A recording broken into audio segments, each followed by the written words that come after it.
नमस्कार, storm of RPG channel में आपका स्वागत है। ओम नमो नारायण। आज हम सुनेंगे 30वां अध्याय।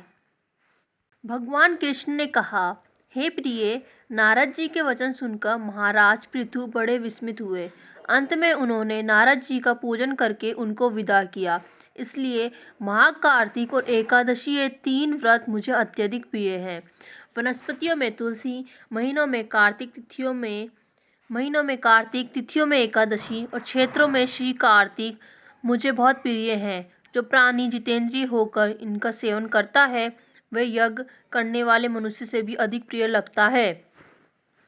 जो प्राणी विधि से इनकी सेवा करता है उनके मेरे अनुग्रह से सब पाप दूर हो जाते हैं। भगवान कृष्ण के वचन सुनकर सत्यभामा ने कहा, हे नाथ, आपने ये बात बड़ी आश्चर्यजनक कही कि दूसरे के लिए पुण्य का फल से कलह की मुक्ति हो गई। यह प्रभावशाली कार्तिक मास आपको अधिक प्रिय है कि जिसे पतिद्रोह का पाप केवल स्नान के पुण्य से ही नष्ट हो गया। दूसरे मनुष्य द्वारा किया हुआ पुण्य उनके देने से कैसे मिल जाता है, ये आप मुझे बतलाइए। तब भगवान कृष्ण ने कहा, बिना दिया हुआ पुण्य और पाप जिस कर्म द्वारा मिलता है सो सुनो। सतयुग में देश, ग्राम तथा कुलों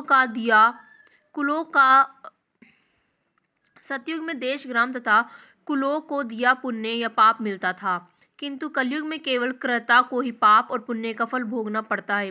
संसर्ग न करने पर भी वह व्यवस्था की गई और संसर्ग से जैसे पाप और पुण्य दूसरे को मिलते हैं उसकी व्यवस्था भी सुनो। पढ़ाना, यज्ञ कराना और एक साथ भोजन करने से पाप पुण्य का आधा फल मिलता है।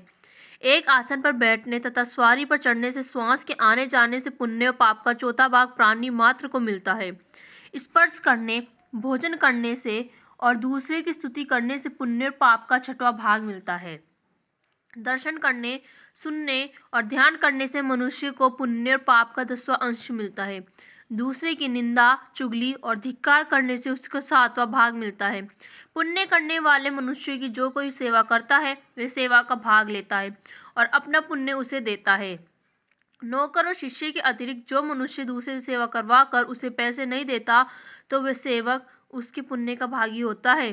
पंक्ति में बैठे हुए भोजन करने वालों की पत्तल जो व्यक्ति लगाता है वह उसे जिसकी की पत्तल उसने लगाई है अपने पुण्य का 6वां भाग देता है। स्नान तथा ध्यान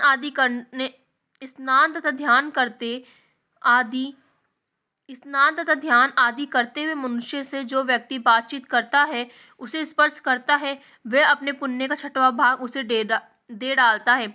जो मनुष्य धर्म के काम के लिए दूसरों से धन मांगता है पुण्य का भागी होता है। ठीक उसी तरह जिस तरह की दान करने वाला पुण्य का भागी होता है।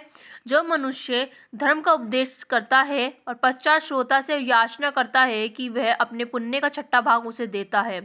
जो मनुष्य दूसरों का धन चुराकर उससे धर्म करता है वह चोरी का फल भोगता है और शीघ्र ही निर्धन हो जाता है, और जिसका धन चुराता है वह पुण्य का भागी होता है। बिना ऋण के उतारे जो मनुष्य मर जाते हैं उनको ऋण देने वाले सज्जन पुण्य के भागी होते हैं। शिक्षा देने वाला, सलाह देने वाला, सामग्री को जुटाने वाला तथा प्रेरणा देने वाला ये पाप और पुण्य के 6ठे भाग को प्राप्त करते हैं। राजा के पाप पुण्य के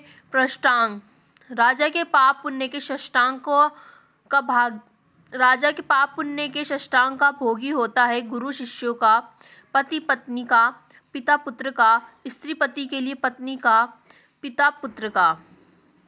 स्त्री पति के लिए पुण्य का 6वां भाग पाती है। पति को खुश करने वाली आज्ञाकारी स्त्री पति के लिए पुण्य का आधा भाग ले लेती है। जो पुण्य आत्मा पराये लोगों को दान करता है वह उनके पुण्य का 6वां भाग प्राप्त करता है। जीविका देने वाला मनुष्य जीविका ग्रहण करने वाले मनुष्य के पुण्य के 6ठे भाग को प्राप्त करता है। इस प्रकार दूसरों के लिए पुण्य अथवा पाप बिना देने के भी दूसरे को मिल सकते हैं, किंतु ये नियम जो कि मैंने बतलाए हैं कलयुग में लागू नहीं होते। कलयुग में तो एकमात्र कर्ता को ही अपने पाप पुण्य भोगने पड़ते हैं। इस संबंध में एक बड़ा पुराना इतिहास जो कि पवित्र भी है और बुद्धि को देने वाला भी कहता है, ध्यान से सुनो। इतिहास सुनने के लिए अगला अध्याय जरूर सुने। धन्यवाद। अगर आपने चैनल को सब्सक्राइब नहीं किया है तो सब्सक्राइब करें और नोटिफिकेशन बेल आइकन को प्रेस करना ना भूलें। और अगर आपको वीडियो अच्छी लगी हो तो लाइक शेयर कमेंट ज़रूर करें। फिर मिलेंगे।